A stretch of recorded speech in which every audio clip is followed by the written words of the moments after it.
ছোট বন্ধুরা, তোমাদের কাছে পাণ্ডিত্য করতে আসিনি, তোমাদের সাথে মত বিনিময় করতে এসেছি।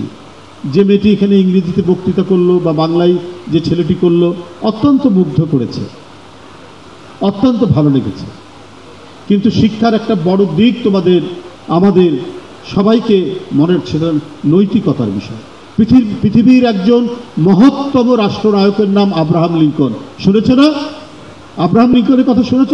মার্কিন যুক্তরাষ্ট্রের 16তম রাষ্ট্রপতি, ষোড়শ রাষ্ট্রপতি, 16th প্রেসিডেন্ট, পৃথিবীর মানে একজন মহান রাষ্ট্রনায়ক, যিনি গণতন্ত্রের একটা সংজ্ঞা দিয়েছিলেন যেটা আজও পর্যন্ত পৃথিবীতে প্রত্যেকে ওটাকে মান্য করে। তিনি তার সন্তানের যে স্কুলে পড়তো তার হেডমাস্টারকে বলেছেন, চিঠি লিখে বলেছেন, বিখ্যাত সেই চিঠি তোমরা পাবে বিভিন্ন জায়গায়, সেটি আছে।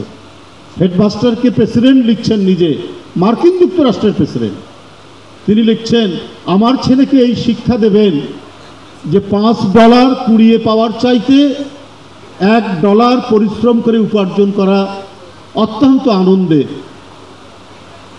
অত্যন্ত ভালো কাজ। তিনি তার তার সন্তানের হেডমাস্টারের কাছে চিঠিতে আরেক জায়গায় বলছেন, আপনি আমার ছেলেকে এই শিক্ষা দিন যে পরীক্ষায় নকল করার চাইতে অকৃতকার্য হওয়া অনেক ভালো।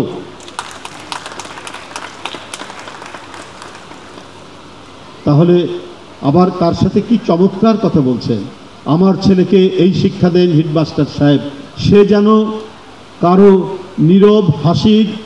নীরব হাসির গোপন সৌন্দর্য যাতে উপভোগ করতে পারে, মানে একটা অ্যাস্থেটিক, একটা নান্দনিক ভ্যালু ওই চিঠির মধ্যে তিনি উল্লেখ করছেন।